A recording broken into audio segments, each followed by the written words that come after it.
હાલો મિત્રો, કેમ છો બધા? મજામાં છો? અમે પણ મજામાં છીએ. તો આપણે આજે શું બનાવીશું? ગુંદાનું અથાણું. તો આખા ગુંદાનું અથાણું, ભરેલા ગુંદાનું અથાણું આપણે બનાવવાનું છે મિત્રો. અમે 150 ગ્રામ જેવા લીધા છે અને આખા વરસ માટે રીએ એ રીતના આપણે બનાવવાનું છે. નહીં વિનેગર નાખવાનું કે નહીં કશું જ. તો આપણે બનાવશું ખાટા મીઠા આખા ગુંદા. તો એ આપણે કેવી રીતે બનાવવાના છે મિત્રો? તો જો આને ભાંગી અને આમાંથી આપણે આના બી કાઢી નાખવાના છે. આ સળીથી અંદર મીઠું ભેરવી અને કાઢી લેવાના. એ રીતના આપણે બધો લેપ ગુંદર કાઢી નાખવાનો છે બધી, બરાબર. પછી આપણે મસાલો.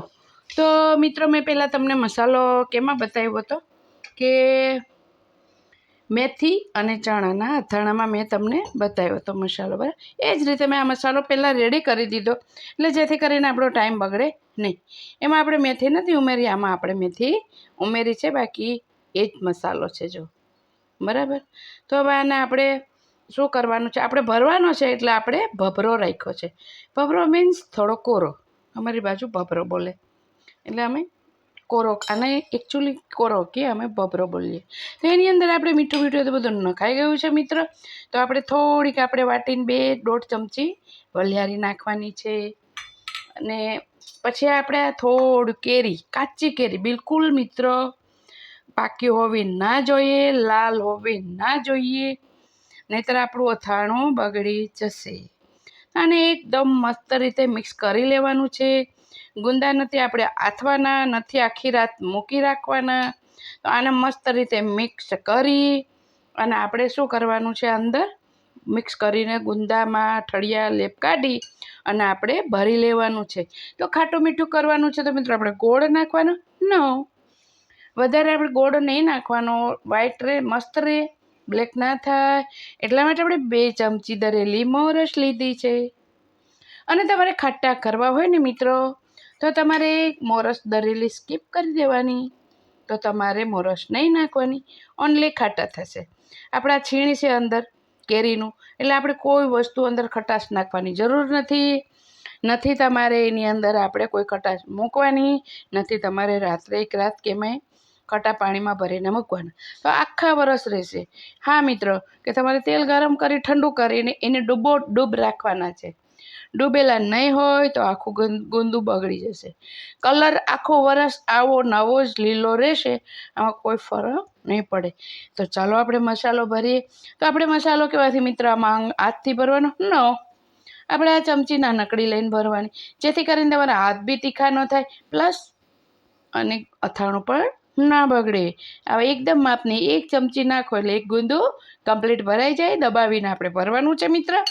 ઓકે, તો ચાલો આપણે ગુંદા ભરી લઈએ. મિત્રો આપણે છે ને હવે આ ચમચીથી આવી રીતે ગુંદા મસ્ત રીતે ભરી દેવાના બધા. જો અત્યારે આપણે દરેલી મોરસ નાખીએ એટલે થોડું એમાંથી પાણી છૂટશે, કેરીનું પાણી છૂટશે, એટલે આ ગુંદું આખું વરસ બગડશે નહીં. આનું આ રહેશે. આવી રીતે દબાઈને ભરવાના છે, બરાબર. અને બીજું કે હાથેથી તમે ભરશો તો આપણો હાથ તીખા થઈ જાય, અને નાનું છોકરું હોય ને તમે એને તેડો હાથે તો એ બહુ તકલીફ પડે.